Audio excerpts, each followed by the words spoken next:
الحمد لله والصلاة على نبيه وعلى آله وصحبه أجمعين. يا أيها النبي إنا أرسلناك شاهدا ومبشرا ونذيرا وداعيا إلى الله بإذنه وسراجا منيرا. أما بعد فأعوذ بالله من الشيطان الرجيم. بسم الله الرحمن الرحيم. يا نساء النبي لستن كأحد من النساء إن اتقيتن فلا تخضعن بالقول فيطمع الذي في قلبه مرض وقلن قولا معروفا. بارك الله لنا ولكم في القرآن المجيد ونفعنا وإياكم بالآيات والذكر الحكيم. صلى الله على سيدنا ومولانا محمد وعلى آله وأصحابه وسلم. صلى الله على سيدنا ومولانا محمدا عبده ورسوله كريم السجايا جميل السيام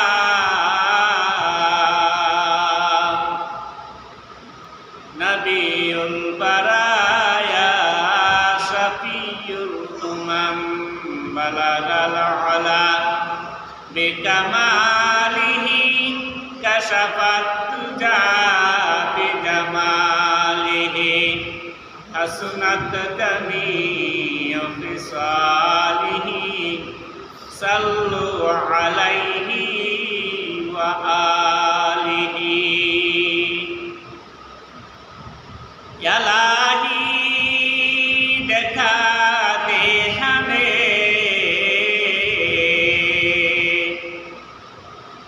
यारे Medina.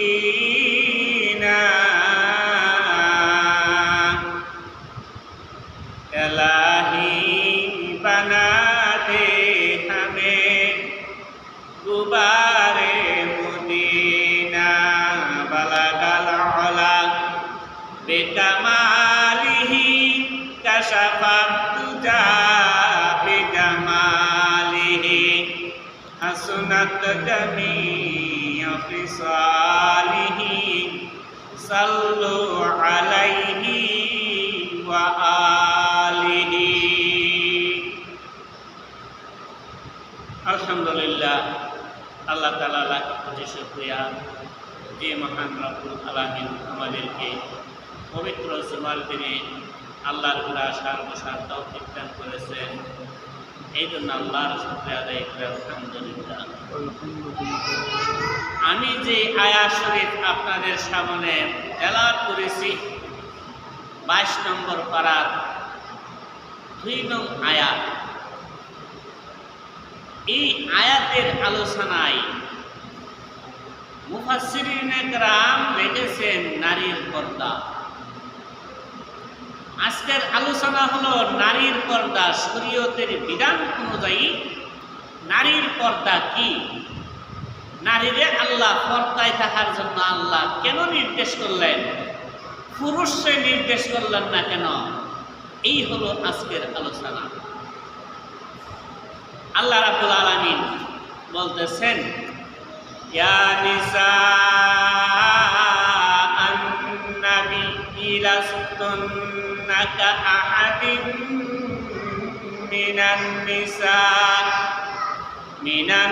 নিসাই in ইত্তাকাইতুন্না ফালা তাখদা'না بالقول فيطمع الذي في قلبه مرض وقلن قولا معروفا। এই আয়াতের আলোচনায় মুফাসসিরিনে কেরাম লিখেছেন, ইসলামের শুরুতে জাহিলিয়ত বেশি ছিল মানুষের মধ্যে। ওই সময় মানুষ হালকা সংখ্যক মানুষ ধর্ম গ্রহণ করছে, নবীর ধর্ম, কিন্তু জাহিলিয়ত বেশি ছিল। তো জাহিলিয়তের নারীরা সুন্দর কাপড় পরিধান করিয়া দামি আতর সেন্ট লাগাইয়া নবীর স্ত্রীগণের কাছে এসে খালি সফর দিত আর দেখাইত।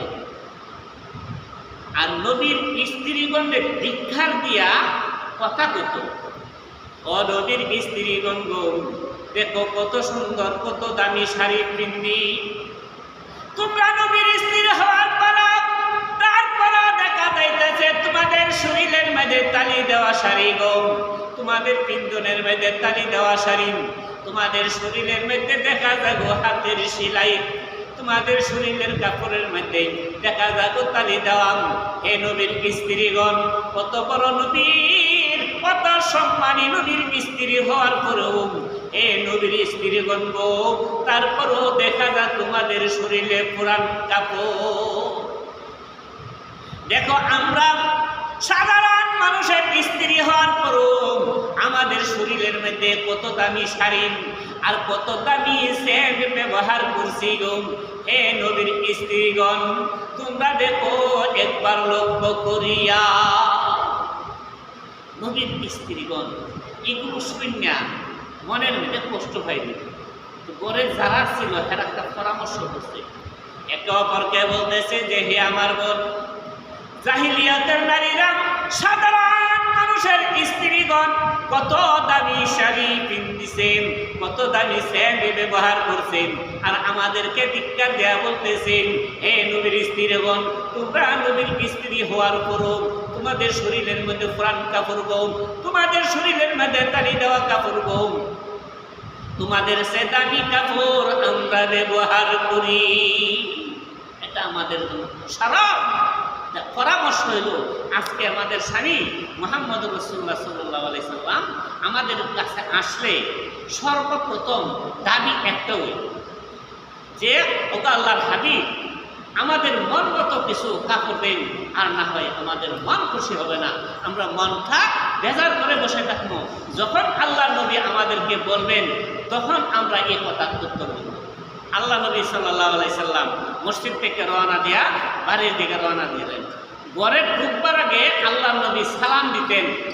এটা নবীর আদর্শ। আল্লাহ নবীর সাহাবায়ে কেরামকে শিক্ষা দিয়েছেন, কোনো মানুষের ঘরে যাইয়া ঢুকবার আগে আগে সালাম দিবা, সালামের উত্তর যদি আসে তাহলে ঘরে ঢুকবা, সালামের উত্তর যদি না আসে ঘরে ঢুকবা না। আল্লাহ নবী সাল্লাল্লাহু আলাইহি সাল্লাম ওনার নিজের ঘরে উনি ঢুকতেন, সালাম দিছেন, সালাম দিয়া ঘরে ঢুকছেন। স্ত্রীগণের মন বেজার দেখে আল্লাহ নবী বলতেছেন যে হে আমার স্ত্রীগণ, আজকে কেন তোমাদের মন বেজার? ও আমার স্ত্রীগণ, মনের কথা খুলিয়া বলো গো, কি ব্যাপার তোমাদের উদ্দেশ্য কি? স্ত্রীগণ বলতেছেন, ওগো আল্লাহ